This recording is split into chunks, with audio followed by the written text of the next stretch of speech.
It's no secret that sadly, sedans are no longer the first choice when it comes to a car. I say sadly because, well, truth be told, I love me a good sedan. I used to drive a couple of them too, like a Zafiro, a Galant. Oh, and my very first car purchase was a second-hand A4. Man, did I love that car. And hate it at the same time, really. Everything seems to be leaning towards SUVs and crossovers.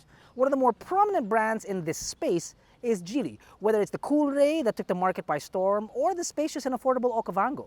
But now Geely wants to enter the market with a sedan, the Emgrand, in a segment that's pretty much dominated by the Vios, the City, and the Almera. It aims to disrupt that particular segment with one very good trick up its sleeve: its price.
Do you need help purchasing your car insurance? Head on over to AutoDeal.com.ph/car-insurance. Here, you can compare prices and customize your insurance coverage from many of the Philippines' top providers. When you've selected the insurance that's best for you, simply fill out the application and complete the transaction with ease through Visa, MasterCard, GCash, GrabPay, or PayPal, and receive your policy within the next business day. Get the best deal on insurance with AutoDeal. The 2022 Geely Emgrand starts at just 798,000 Philippine pesos. Yes, you heard that right. And tops off with this premium variant at 908,000 Philippine pesos. At that particular price, it's extremely close to the Vios, which is a 1.3e CVT, and an entry-level Honda City S CVT.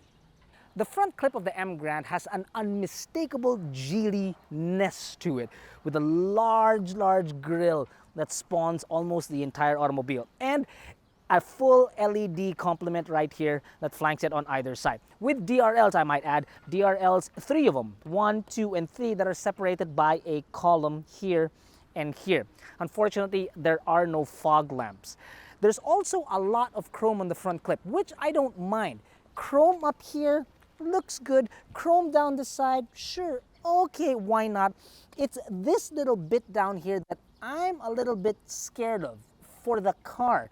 See, it's more susceptible to breaks and damages here from pebbles that fly from other automobiles. I'm sure that the front grille is susceptible too, but more so something so low. So I'm not entirely sure about this. Looks good, I'm just not too sure about it.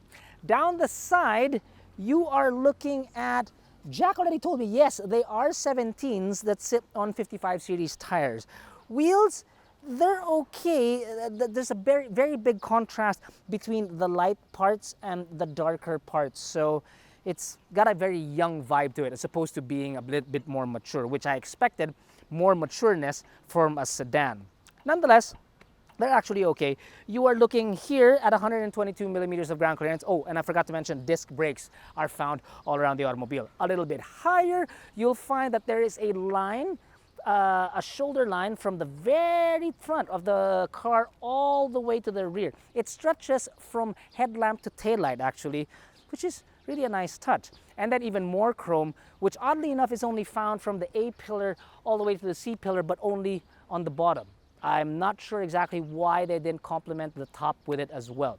And then of course, repeaters on the side mirror. Overall, it's a pleasant looking experience from the side. It's definitely not offensive, that I am sure of. Moving on to the rear, this is actually where it kind of gets interesting. See, the lights, as you would expect from a sedan, would definitely come from the corner all the way up to here, right?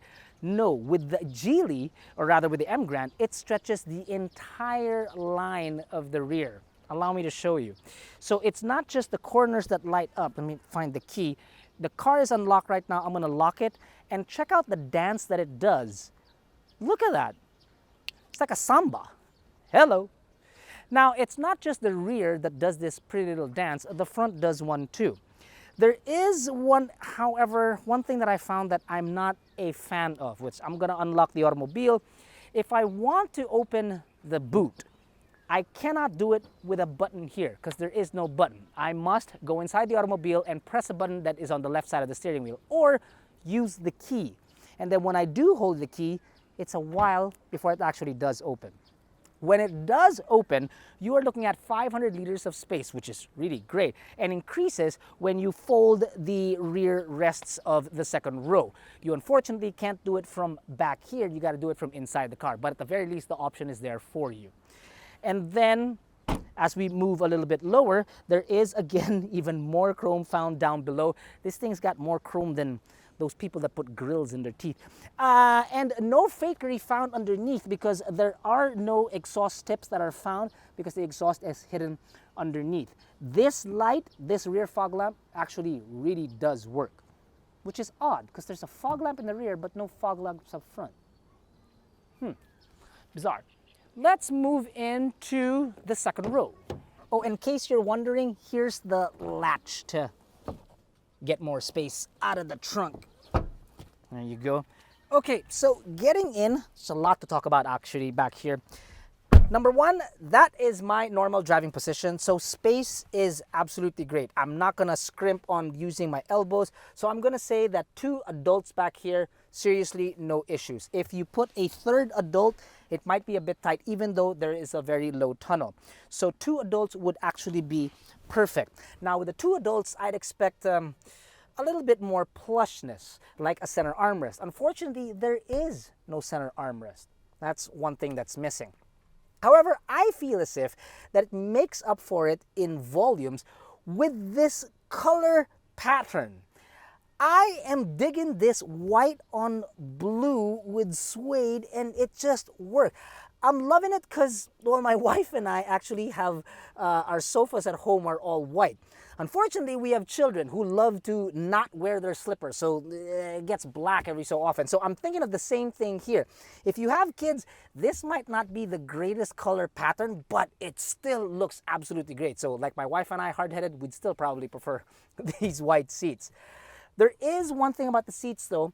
The bolsterings are good. It's just that there's a perpetual lumbar in the back. So it kind of makes you sit upright, and it's kind of tilted a little bit too much for my taste. I probably want to be sitting like a little bit more upright if the lumbar support were there. So it's, I guess it takes some getting used to.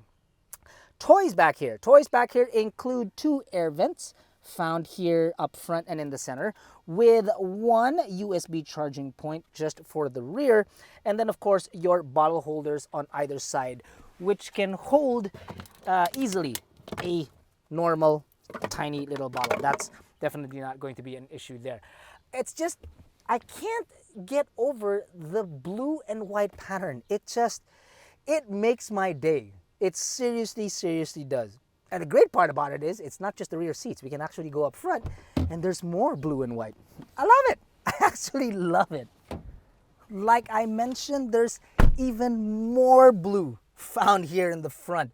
The entire dashboard is a nice blue leather, and it's soft touch too, which I like. And then of course the seats with even greater bolstering for up front, and it actually feels pretty well. I'm not a very wide person or a very tall person at that, so the bolstering works very well for me. And then I asked Jack, who's about twice my size and twice my height, and even he said he's very comfortable inside the driver's seat or the front passenger seat. Now to continue on with the front, you have a 10-inch screen for your touchscreen display. Sorry, not 10, 8. I counted the entire screen, not the display itself. The display is only 8 inches, and that's a full color display. It also doubles as your reverse camera. I said because I was gonna say, however, It does still not have Android Auto or Apple CarPlay. Unfortunately, none of Geely's products have this. And since this is the latest product, we thought that it would. Unfortunately, it doesn't. It does have screen mirroring and, of course, Bluetooth connectivity, which I guess is more than enough. But you kind of wish with well, the plushness of the automobile, that's definitely something that they would consider putting. Your instrument cluster is also on a digital display, something that you would expect really from a more premium Chinese car. Unfortunately, the screen, I'm being spoiled here, is not colored. It's a base color. It's just a TFT display. It still looks great though. Don't get me wrong. It's just that I guess maybe I expected a little bit more. I felt like I needed to get spoiled. Inside this automobile, you'd really expect that. Steering wheel feels great to the touch. Not too big, not too small, just the right size. It's flat bottom. You've got controls for your audio and your cruise on the left-hand side. The stalks for the signal light and the wipers, I've never said this before, but it's nice that there's a different texture to it on the tips because it just, I don't know, it just adds a bit of premium to it. And then the overall seating is actually very good. It feels like there's less bolstering or I'm sitting more upright up front. So there's that. And then there's power seats that can get you into the proper driving position very, very easily. There are no conveniences, however, like I mentioned, Apple and Android capabilities, and there's also no wireless charging, although this pad is really big enough that it looks like it should incorporate that. There's a 12-volt socket found here, your gear shifter right here, a very skinny center with your park and automatic hold, and then a cubby hole here with cup holders here and bottle holders on either door, big enough to hold Jack's bottle, which I promise you, he says that he's not trying to compensate for. And then there's the last two things I want to point out. Number one is that there is a glass sunroof and it looks great. But then Jack asked me one simple question. Kako, open it. And I went,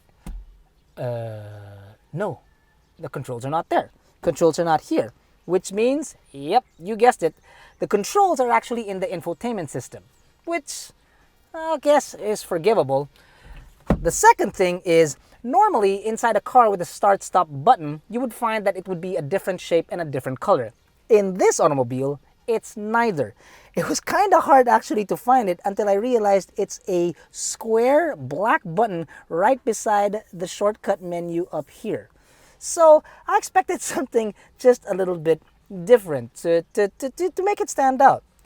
I will say this though, that sitting inside this cabin with this interior, the attention to the detail, the fact that it's solidly built, I really think that that's what the Emgrand does have going for it. And it looks and feels premium. It just truly, truly does. Now, before I do press the start button, why don't we go up front and show you just exactly what is underneath the hood.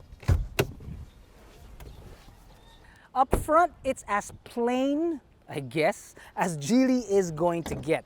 Because here you have a 4-cylinder, not a 3-cylinder. It's a 1.5 liter, naturally aspirated, not a turbo, mated to a CVT, not a DCT. And it doesn't have a hybrid system. So, like I said, it's as plain as it's going to be. This engine and CVT produces 102 horses and 142 Newton meters of torque.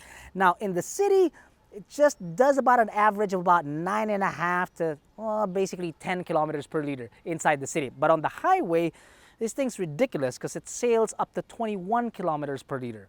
That's nuts.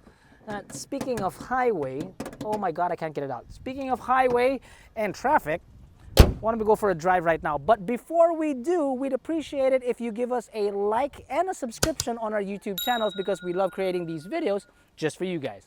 Jack, hop in. It's starting to rain. Let's go, man.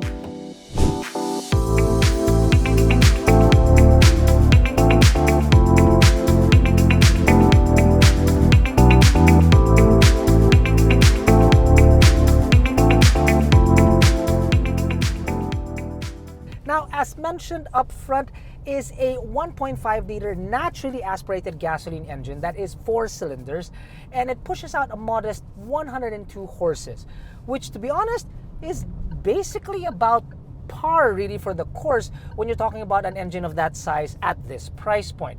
So I'd have to stress out that don't expect the same rush that you get when you step on the accelerator of a Coolray. It's probably still faster than Nikita Mazepin though.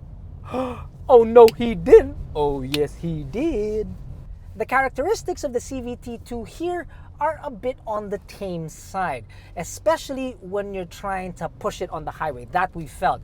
There's still sort of like that rubber band effect that you've come to expect from a CVT. But in the larger spectrum of driving it at more proper speeds inside the city, then it will definitely act just the way any other CVT will do. Which is to say that the Emgrand is actually geared towards more fuel efficiency.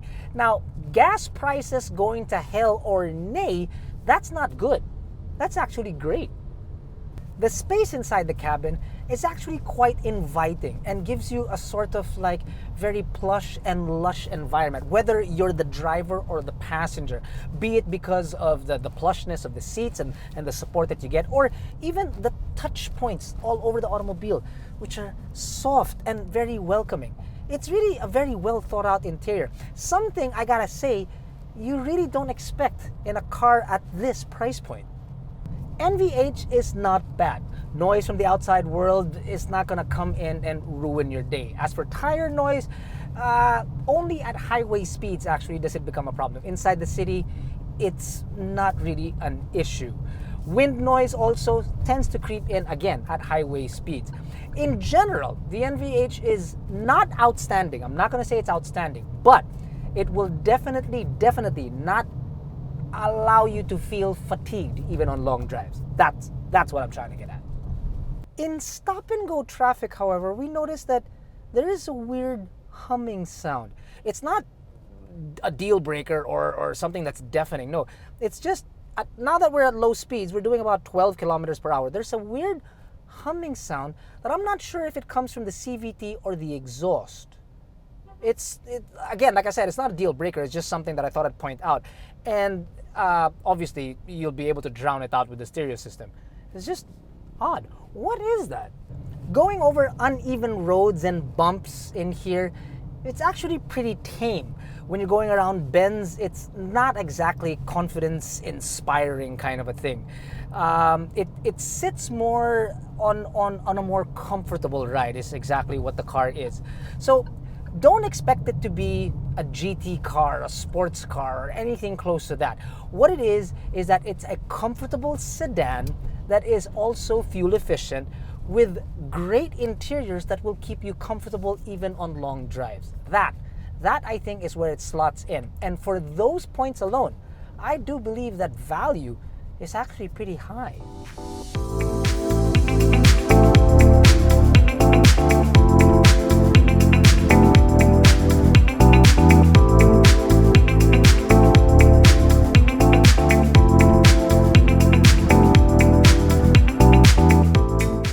Everything in here is well built, except for this one little noise that I found. Here, I'm going to turn off the air, and I'm in park. I don't know if the microphone will get this, but listen to this.